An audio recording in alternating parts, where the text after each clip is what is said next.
میرے پاس بڑا عہدہ ہے جی، میں چیئرمین ہوں، میں کونسلر ہوں، میں ایم پی اے ہوں، میں ایم این اے ہوں، میں فلاں صاحب ہوں، میں فلاں صاحب ہوں. بڑا لوگوں کو میں نے دیکھا ہے گردن میں سریا. کب تک ہو؟ کب تک ہو؟ وزیر اعظم ہو تو کب تک ہو؟ ہم نے تو دیکھا ایک بندہ وزیر اعظم ہوتا ہے اگلے دن لکھا ہوتا ہے مجرم ہے، ایک بندہ صدر ہوتا ہے اگلے دن لکھا ہوتا ہے ملزم ہے. کیا بات کرتے؟ یہ تو آنے جانی. حضرت امام مالک بیٹھے تھے ہارون رشید کے پاس، سخت پیاس لگ گئی ہارون رشید کو، اتنی سخت گرمی پیاس. یہ روزہ کھول کے نا کوئی چیز نہ ہو، پانی ہو تھوڑا سا ٹھنڈا سادہ پانی، تو دل کرتا ہے سارے پی جائیں آج. حضرت مولا علی نے مثال دی ہے، شیر خدا نے. حضرت علی نے انوکھی بات کرتے، کہتے نا مجھے فلاں جان سے پیارا ہے، تو شیر تھے نا تو شیروں جیسی باتیں کرتے تھے. کسی نے پوچھا آپ کو نبی پاک صلی اللہ علیہ وسلم سے کتنا پیار ہے، تو فرمانے لگے سخت گرمی سخت پیاس میں جتنا بندے کو ٹھنڈے پانی سے پیار ہوتا ہے مجھے اس سے بھی بڑھ کے اپنے نبی سے پیار ہے صلی اللہ ہو. کیسی مثال عطا فرمائی. لوگ وہیں کھڑے ہیں جان سے زیادہ پیارے. فرمایا نہیں، سخت گرمی میں سخت پیاس میں اتنا بندے کو ٹھنڈے پانی سے پیار ہوتا ہے مجھے اس سے زیادہ مصطفیٰ سے پیار ہے. یہ مولا علی کا فرمان ہے. ہارون رشید کو پیاس لگ گئی تو پانی کچھ دیر سے آیا تو تڑپنے لگا، پانی لاؤ، گلا خشک ہو گیا، گھنٹہ ہو گیا، شور کرنے لگا، جلال میں آ گیا، تڑپ، لاتے کیوں نہیں، جلدی کرو. جب بندہ گرمی میں آتا ہے نا باہر سے تو پانی دیر سے آیا نا تو دل کرتا ہے کہ وہ ہو سکتا ہے گھر میں کوئی بم بھی پھوڑ دے. پانی کو دیر سے آیا ہے، پہلے پانی. اس لیے سمجھدار خواتین باہر سے جب کوئی آتا ہے تو پہلے پانی لاتی ہیں، پانی لاتی ہیں، پانی پی لیں جناب. تو ہارون رشید تڑپ رہا ہے، امام مالک قریب بیٹھے تھے. خادم کہنے لگا حضور ایک کنواں خشک ہو گیا ہے اور دوسرا آپ کی شایان شان نہیں، پانی صاف نہیں، تو تیسرے سے بندہ لینے گیا ہے، آ رہا ہے. بندہ تھوڑی دیر سے آیا تو ہارون رشید بڑا پریشان تھا. اب بات امام مالک کر رہے تھے تو وہ نہ توجہ اس کی پانی کی طرف تھی. پیالہ پانی کا اندر داخل ہوا تو ہارون رشید کا دل کرتا تھا کہ اڑ کے پانی کے قریب چلا جاؤ، لپک رہا تھا پانی کی طرف. جب پانی آیا اس کو پکڑایا تو امام مالک رحمت اللہ علیہ کہنے لگے بادشاہ ذرا ٹھہر جا، ٹھہر جا، پی لے، نہ آگے ہے نا اب تیرے قبضے میں ہے، ایک مسئلہ مجھے بتا لے پھر پانی پینا. ہارون رشید ایک رات پہلے نا بڑی باتیں کر رہا تھا کہ میں حکومت صحیح چلا رہا ہوں، میرے معاملات بڑے اچھے، اپنی حکومت کی تعریفیں ایک رات پہلے ہو رہی. اب جب پانی پینے لگا تو امام مالک اس کو رات والی بات پہ اسے سمجھانا چاہ رہے ہیں. فرمانے لگے بادشاہ رک جا. رک گیا. آپ فرمانے لگے اگر یہ پانی ملتا ہی نہ،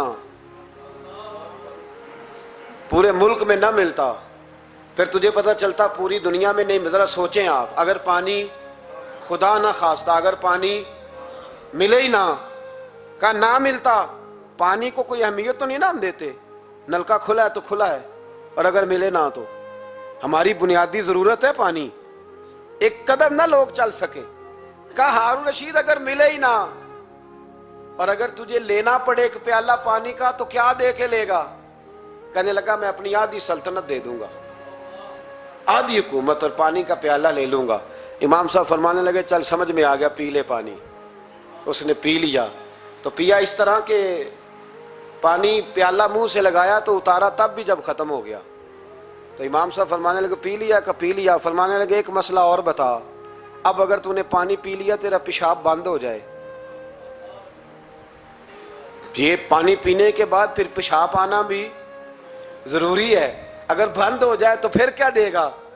تو امام صاحب کی طرف غور سے دیکھنے، فرمانے لگے سوچ کے بتانا. کہنے لگا حضور آدھی سلطنت باقی کی بھی دے دوں گا. تو امام صاحب نے رومال اٹھایا کندھے پہ رکھا، چلنے لگے. کہاں جا رہے ہو؟ فرمانے لگے اس بادشاہ کے پاس کیا بیٹھنا جس کی پوری سلطنت کی قیمت پانی کا ایک پیالہ ہے. ایک پیالہ پانی کا اگر نہ ملے تو آدھی گئی اور پیشاب نہ آئے تو باقی بھی. کہنے لگے تو کس سلطنت کی باتیں کرتا ہے؟ کل من علیہا فان، ہر چیز. اب یقین کریں ہمارے پاس کو بندہ بیٹھ جائے نا تو ہم اسے ہلنے نہ دیں، ہم اسے کہیں تو تجھے پتہ ہی نہیں اصل بادشاہ میں ہی ہوں. میں تو کچھ ایسے لوگوں کی باتیں بھی سنتا ہوں مجھے لگتا ہے امریکہ میں بھی حکومت یہی بنواتے ہیں، اتنی زبردست گفتگو کرتے ہیں، اتنا اعلیٰ تجزیہ نکالتے ہیں کہ مجھے لگتا ہے سارے ملکوں کے بادشاہ ان سے مشورہ کرتے ہیں. اس قدر زیادہ ہم نے اپنے آپ کو تن کے بڑا کر لیا ہے. کنٹرول میں رہیں، کنٹرول میں. ہلاکو خان نے بڑے لوگ مروائے تھے، بڑے بغداد میں 20 لاکھ آدمی قتل کروایا اس نے. 20,000 نہیں میں نے کہا, ذمہ داری سے حوالہ دو. کتنے لوگ بولیے؟ 16 لاکھ آدمی اس نے تلوار سے مروایا. لوگوں نے نا زیر زمین تہ خانے کھودنے شروع کر دیے. 4 لاکھ آدمی تہ خانوں میں چھپ گیا اور چن چن کے مسلمان مارتا تھا. جب ہلاکو کو کسی نے بتایا نا 4 لاکھ بندے چھپ گئے, اس نے نہروں کے بند توڑوا دیے, دریاؤں کے بند توڑوا دیے, پانی زیر زمین چلا گیا. 4 لاکھ آدمی ڈوب کے مر گیا. 20 لاکھ آدمی مروایا. ایک دن ایک علاقے میں گھوم رہا تھا, لیمبو کھانے کا بڑا شوقین تھا. بازار میں گیا تو ایک لیمبو خریدا. اس نے دیکھا کہ بازار میں بوڑھے بچے جوان خریداری کر رہے ہیں, تو کہنے لگا ابھی بھی اتنے مسلمان زندہ ہیں, بناؤ ان کی لائنیں, قتل کرنا ہے. 3 لائنیں بن گئی. ایک بوڑھا آدمی بھی لائن میں آ گیا, لیمبو کھا رہا ہے, اس کو ہلکا ہلکا چوستا ہے, گھوڑے پہ بیٹھا ہے, قتل کرا رہا ہے لوگوں کو. ایک بابا جی پہلی صف میں تھے, جب پہلی صف قتل ہونے لگی بابا جی پچھلی صف میں دوڑ کے ہو گئے. ہلاکو خان ہنس رہا ہے اس کو دیکھ کے. معاذ اللہ, جب بندہ ہوتا ہے نا کسی منصب پہ پھر وہ مذاق اڑاتا ہے دوسروں کا. بابا دوسری صف میں آیا تو ہلاکو خان نے وہ بھی قتل کرائی, تو بابا دوڑ کے تیسری صف میں. آخری صف کے کونے پہ جب بابا کھڑا ہو گیا نا تو سارے بندے مر گئے. بابے کو قتل کرنے لگا جلاد. ہلاکو کہنے لگا ٹھہر جا. کہنے لگا بابا تو تیسری صف میں آیا تھا, تیرا کیا خیال تھا بچ جائے گا؟ بابا کہنے لگا خیال نہیں, میرا یقین ہے کہ میں بچ جاؤں گا. میرا شرط یہ ہے کہ یقین ہو اندر, شرط یہ ہے کہ ہنس کے کہنے لگا ہلاکو خان کیسے؟ تو بابا کہنے لگا اگر اللہ چاہے تو بچ سکتا ہوں, اگر اللہ چاہے تو میں. بہت سارے لوگ ہیں ڈاکٹر لکھ کے دے دیتے ہیں نہیں بچے گا, وہ بچ جاتا ہے کیونکہ بچانے والا اللہ ہے. کہا اللہ چاہے تو بچ جاؤں گا. تو ہلاکو کہنے لگا کیسے؟ جب ایسے کیا نا, کیسے ایسے کیا نا, تو لیمبو ہاتھ سے گر گیا. وہ بچے پلیئر نہیں ہوتے, وہ گیند گنتی ہے تو چھلانگ لگا کے پکڑ لیتے. تو بڑا گھوڑ سوار تھا, نیزہ باز تھا, چھلانگ لگائی لیمبو کیش کرنے کے لیے. کیسے تو کیسے بچے؟ یوں ہاتھ گھمایا, لیمبو گرا تو چھلانگ لگائی, نیچے جھکا. جب نیچے جھکا نا تو گر گیا گھوڑے سے. جو پیر تھا وہ گھوڑے کی رکاب میں الجھ گیا. گھوڑا ڈر کے دوڑ گیا. جب گھوڑا دوڑا تو زمین پر زور زور سے سر لگنے لگا. سپاہیوں کہتا دوڑو اس کو پکڑو. سپاہی بھی دوڑے پر گھوڑا قابو نہ آیا. گھوڑا اس وقت رکا جب نہ اس کا چہرہ پہچانا جاتا تھا, نہ آنکھیں سلامت تھی, نہ ناک سلامت تھی. اس کی کھوپڑی ساری اس طرح چور چور ہو گئی جیسے کسی نے ہتھوڑے کے ساتھ پیسی ہو. ہلاکو کی لاش سے خون بہ رہا تھا. بابا ہنس رہا تھا. ایک سپاہی کہنے لگا بابا تو کیوں؟ کہنے لگے میں اپنے رب کی قدرتوں پہ مسکرا رہا ہوں. کل من علیہ فان ویبقی وجہ ربک ذو الجلال والاکرام. کا میں نے اسے سمجھایا تھا کہ بچانے والا بچا لیا کرتا ہے, تو اس نے مجھے. سکندر اعظم نے 32 سال کی عمر میں آدھی دنیا فتح کر لی تھی. تو لوگ پتہ کیا کہتے تھے؟ یہ وہ بندہ ہے جس کو تاریخ نے گریٹ کا لقب دیا ہے. لکی نہیں کہتے, ہم کہتے بڑا لکی ہے بھائی. لوگ کہتے تھے یہ مقناطیسی آدمی ہے, کبھی ناکام ہوا ہی نہیں. سکندر اعظم کبھی ناکام نہیں ہوا. جس علاقے, اور عمر کتنی بھائی, اتنی کم عمری میں اتنی دلیری, آدھی دنیا فتح کر لی. ملتان سے گزر رہا تھا تو اسے ایک تیر لگا. کچھ لوگ کہتے ہیں یہاں جہلم کے پاس لگا تھا. ایک تیر لگا اسے. اس نے کہا بندہ تلاش کرو, کسی کی اتنی جرت کہ سکندر اعظم کو تیر مارا ہے, تلاش کرو. جب ڈھونڈنے لگے تو بندہ نہ ملا. تو سکندر نے حکم دیا کہ جس کی آنکھ چمکتی ہے اسے قتل کر دو. مرد بھی مارے, بچے بھی مارے, بوڑھے بھی مارے. تو لا کے لوگ کہنے لگے انسان کوئی نہیں بچا. کہنے لگا میں نے تمہیں کہا تھا جس کی آنکھ چمکتی ہے قتل کرو. بلیاں بھی قتل کرو, ہو سکتا ہے کسی بلی نے منہ میں رکھ کے پھینکا ہو. کتے بھی مار دو, کبوتر بھی مار دو. ہر چمکتی والی آنکھ اس نے بند کر دی. یونان کے قریب ایک بستی کا رہنے والا سکندر عراق کے شہر بابل میں تھا. ملیریا بخار ہوا. کیا کہتے ہیں ہم, چند ٹکیوں کی مار ہے, دوائی کھا لو ٹھیک ہو جائے گا. ملیریا بخار ہوا. 32 سال, کچھ لوگوں نے کہا نہیں 2 مہینے کم, 33 سال عمر ہو چکی تھی. تو سکندر اعظم زمین پہ بیٹھا ہے, ایڑیاں رگڑ رہا ہے. موت کا جھٹکا لگا, موت کا. ہوئے نامور بے نشاں کیسے کیسے، زمیں کھا گئی نوجوان کیسے کیسے، جگہ جی لگانے کی دنیا نہیں ہے، یہ عبرت کی جا ہے، کوئی تماشا نہیں ہے۔ ایڑیاں رگڑ رہا ہے، 2 ہفتے کا سفر رہ گیا تھا گھر پہنچنے کا، تو سکندر ایک صوبے کا، ایک ملک کا، ایک چھوٹے سے علاقے کا سربراہ نہیں، سکندر آدھی دنیا فتح کرنے والا، پلیٹ میں رکھ کے کسی نے حکومت نہیں دی، خود محنت کر کے فتح کی۔ لیکن سکندر ایڑیاں رگڑتا ہے، زور زور سے زمین پہ مارتا ہے اور کہتا ہے کوئی ہے جو مجھ سے میری ساری سلطنت لے لے اور مجھے صرف 2 ہفتے کی زندگی لے دے، میں پردیس میں نہیں مرنا چاہتا، گھر مرنا چاہتا ہوں، کوئی مجھے 2 ہفتے کی زندگی، 2 ہفتے کی، کوئی 2 ہفتے، مٹی دیں تو مٹی رہنا، ایویں کا دی بلے بلے، اج مٹی دے اتے بندے آتے، کل مٹی دے تھلے کا، کوئی مجھے مہلت لے دے۔ لیکن رب کا قانون ہے، جب وقت آ جاتا ہے پھر مہلت۔ میرے بھائی اپنی زندگی نہ عاجزی میں جھوک کے، سادگی میں، کونے میں، دنیا کے پروٹوکول ختم ہوں گے، اصل پروٹوکول وہ ہے جو اللہ قیامت کے دن عطا فرمائے گا۔ میرے نبی پاک نے فرمایا امیر جو ہوں گے، امیر وہ چونٹیوں کی شکل میں ہوں گے اور غریب اپنے پیروں کے نیچے انہیں مسل کے چلے جائیں گے۔ یہ وہ والے امیر جو تکبر کرتے تھے، ورنہ تو امیر حضرت عثمان غنی بھی ہیں، حضرت عبد الرحمن ابن عوف بھی ہیں، حضرت سلیمان علیہ السلام بھی ہیں۔ جو امیر تکبر کرے، اکڑ جائے، اگر امیر ہو عاجزی اختیار کرے تو پھر تو اللہ اسے جنت بھی عطا فرماتا ہے۔ تو میرے بھائی اپنے آپ کو سمیٹیں، ہم جانے کے لیے، جن کی عمریں میری طرح 40 سال کی طرف سفر کر رہی ہیں نا، وہ آدھی زندگی جی چکے ہیں، باقی آدھی پتہ نہیں ہے۔ لوگ اتنا لمبا یاد نہیں رکھتے۔ حضرت مولا علی قبرستان گئے تو قبر والوں سے کہنے لگے قبر والوں تمہارا کیا حال ہے؟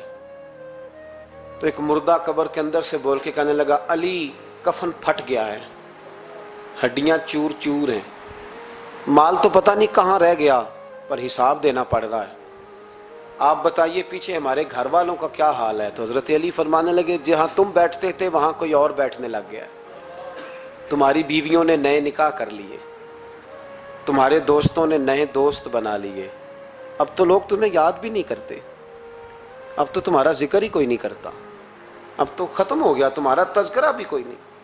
تذکرہ اسی کا رہے گا جس نے رب کو یاد کیا اور پھر رب نے اس کا چرچا کیا، اس کا تذکرہ رہے۔